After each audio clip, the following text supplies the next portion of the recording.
안녕하세요 여러분, 도쿄하이믹스입니다. 나스닥은 벌써 저점 대비 18% 상승해주면서 좋은 기업들 대상으로 분할 매수를 하신 분들께는 너무나도 환호의 장이었다고 생각이 되는데요. 저 또한 이번 기회에 여러 개의 기업을 담아 이전보다 오히려 더 큰 폭으로 상승하는 좋은 결과를 얻게 되었습니다. 특히 아마존과 테슬라가 저에게 너무나도 큰 수확이었습니다. 그럼 이제 반대로 장이 상승할 때는 앞으로도 매수를 하지 않고 그냥 지켜볼 계획인데요. 여러가지 이유가 있겠지만 한 가지 아셔야 하는 이유는 바로 내부자 거래에 있습니다. 오늘은 왜 이 수치에 대해서 잘 바라봐야 하는지, 그리고 이에 따라서 어떻게 보수적인 대응을 함에 따라서 장기 투자를 큰 피해 없이 잘 이끌어 나갈 수 있는지에 대해서 알아보려고 합니다. 그럼 시작하겠습니다. 참고로 제가 육아로 인해 바빠지면서 라이브 대신에 멤버십을 대상으로 텔레그램 방을 개설하게 되었습니다. 혹시라도 저평가 기업들은 어떤 것들이 있으며 제 리서치 자료들과 매수 계획 등을 공유받고 싶으시다면 언제든지 조인해주시면 되겠습니다. 가입 방법은 영상의 설명란을 참조해주시면 되겠습니다. 이 데이터에 의하면 최근 6월달을 시작으로 장의 상승은 저들과 같은 리테일 인베스터들에 의한 상승으로 특히나 테슬라, 엔비디아, 애플, AMD 그리고 아마존과 같은 테크 기업들 대상으로 이루어졌고요. 그러한 기간 동안 반대로 블룸버그에 의하면 S&P 500에 상장된 기업들에 있어서 내부자 매도가 굉장히 많이 나왔는데 그 수준만 해도 1월달의 내부자 매도 대비해서 2.3배나 높은 수준이었다고 합니다. 실제로 그러한지 더 깊게 리서치를 해보았는데요. 이 기사에 따르면 지금은 내부자 매수보다 오히려 내부자 매도의 비율이 더 크다고 합니다. 4월달까지만 해도 S&P 500에 있는 기업들 대상으로 272개의 기업에서 내부자 매도가 나온 반면 내부자 매수가 나온 기업은 단 32개의 기업밖에 없었고요. 5월달에는 225개의 기업들이 내부자 매도를 한 반면 내부자 매수라는 기업들은 42개밖에 안 되었습니다. 실버맨에 따르면 대부분의 기업 내부자들은 매수를 하고 있지 않다라고 한 것이죠. 그럼 6월과 7월은 어땠냐고요? 아까 제가 보여드린 그림과 같이 2012년 8월 5일 데이터에 의하면 데이터의 제목과 같이 이러한 테크 기업들을 위주로 해서 장이 오르는 동안 1월달의 내부자 매도의 비율보다 2.3배나 더 높은 속도로 내부자 매도가 이루어지고 있다는 것을 확인할 수 있었습니다. 이처럼 말이죠. 내부자 매도와 매수를 하나의 지표로 제가 바라보고 있는 이유는 기업 경영진들은 여태까지 앞으로 일어날 일에 대해서 제법 대비를 잘했다는 것입니다. 인포메이션 테크놀로지의 Insider Sales Buy Ratio를 보시면은 Insider Selling이 2021년 1월달에 이렇게나 많았을 때는 약 6개월 뒤에 테크 기업들에 있어서 이렇게 폭락이 왔다는 것을 볼 수 있고요. 이러한 현상은 하나에서의 섹터가 아닌 Consumer Staples도 마찬가지였고요. Consumer Discretionary도 마찬가지였습니다. 게다가 내부자 매도와 매수는 사실 시장이 언제 폭락할지 또는 시장이 언제 상승 랠리를 펼칠지를 잘 맞춰 주었는데요. 2008년도에 이렇게 Financial Crisis의 하락이 오기 전에 내부자들은 매도를 하고 다시 상승 랠리가 시작하기 전에 또 매수를 하는 등 장의 방향을 잘 이끌어 왔습니다.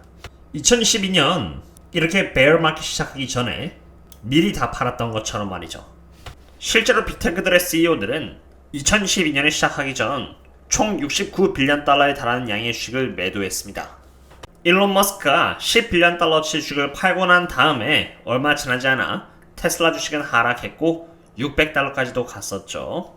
테슬라 주식을 계속해서 더 모으고 싶어하는 제 입장에서야 여태까지 테슬라라는 기업이 이렇게 고평가라는 것을 제가 말씀드려 왔고 영업현금 흐름 기준으로 테슬라의 밸류에이션이 이렇게 50대 멀티플에 도착을 했을 때가 테슬라가 벌어들이는 영업현금 흐름 성장률과 일치하는 시기였기에 나름대로 적정한 밸류에이션이었고 이러한 밸류에이션에 맞춰서 매수로 대응을 했기 때문에 더 큰 수익을 벌어들였습니다. 그리고 앞으로도 저평가가 왔을 때만 철저하게 매수로 대응을 할 계획입니다. 그 이외에는 아무것도 하지 않을 겁니다. 물론 그들도 무조건 맞추지는 않습니다. 코로나 때 2010년 5월달의 상승 시그널만큼은 그들도 놓쳤는데 맞춘 적이 훨씬 많았으니 그냥 하나의 실수 정도로 보면 될 것 같네요. 하지만 그렇다고 해서 모든 기업들이 하락하는 것일까요? 꼭 그렇지만은 않습니다. 그 주인공은 바로 러셀 2000에 있는 기업들이었는데요. 4월달에는 388개 기업들이 내부자 매도를 했고 105개 기업들이 내부자 매수를 했지만 5월달에는 전세가 역전되었던 정황이 발견되었습니다. 5월 달에는 327개 기업이 내부자 매도를 했지만 395개 기업들이 내부자 매수를 한 것이죠. 그들이 내부자 매수를 많이 시작한 이유에는 밸류에이션에 있습니다. S&P 600 스몰캡에 있는 기업들이 러셀 2000과 같이 매우 작은 규모의 기업들인데요. 중소기업들의 주가는 정말 고점들이 80에서 90% 정도 하락을 하면서 12.3의 PE 멀티플에 도달했고요. 한때는 2008년과 견주어도 손색이 없을 정도로 저평가에 다다랐기 때문입니다. 바로 그러한 이유에서 저에게도 아픈 부위라고 할 수 있는 포보TV가 EPS에서는 beat 해주고요. 매출액에서는 오히려 컨센서스 미달을 해주었고 가이던스는 더더욱 컨센서스 미달을 해주었음에도 불구하고 저평가라는 이유와 스포츠 배팅에 대한 계획이라는 하나의 호재거리를 공유함으로써 주가가 17%가 올랐습니다. 기업의 밸류에이션이 이미 저평가일 대로 돼버린 상태에서는 굳이 매도할 필요가 없으며 성장주의 경우 상승할 때는 하락할 때만큼이나 빠른 모멘텀을 갖고 있기 때문에 좋은 기업에 그동안 집중을 하면서 과하게 매도해버린 기업들의 밸류에이션이 회복할 때까지 기다리는 것도 한 방법일 것입니다. 왜냐하면 어차피 5년만 버텨준다면 다시 물린 기업들이 플러스가 될 확률은 이렇게 90%에 다다르기 때문에 망하지만 않는다면 이를 가능성은 거의 없으리라 봅니다. 장은 빠르게 상승했습니다만 베어 마켓 도중의 상승은 여러 번 있음을 보여줍니다. 글로벌 파이낸셜 크라이시스 때도 그랬고요. 테크 버블 때도 마찬가지였습니다.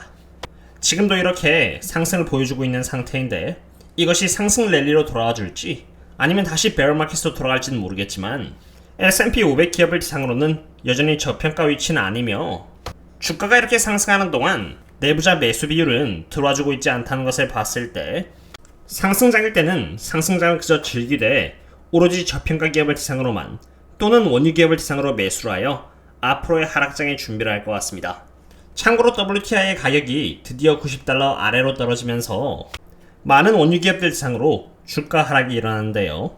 옥신탈을 31달러에 보유하고 있는 저로서는 만약 옥신탈 같은 기업의 주가가 떨어진다면은 55달러가 됐을 때를 시작으로 해서 48달러 정도까지 기회가 될 때마다 천천히 분할 매수를 하면서 대응을 할 계획입니다.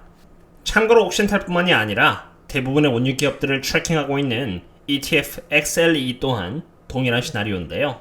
인플레이션이라는 기간 동안에 가장 좋은 퍼포먼스를 보여주는 섹터가 에너지일 뿐더러 유가에 있어서 가장 중요한 수요와 공급에 있어서 너무 저조한 투자로 인해서 목표치를 차마 만족시킬 수 없는 공급 부족인 상태에 위치하고 있기 때문에 비록 유가는 80달러대에 접어들긴 했지만 여전히 유가는 보시다시피 이렇게 굉장히 강한 상태이고 이렇게 강한 유가가 오랜 기간에 걸쳐 유지되면 될수록 대부분의 원유 기업들은 훌륭한 프리 캐시플로우를 기록할 것이기 때문에 주가의 퍼포먼스 또한 나쁘지 않을 것으로 생각이 됩니다.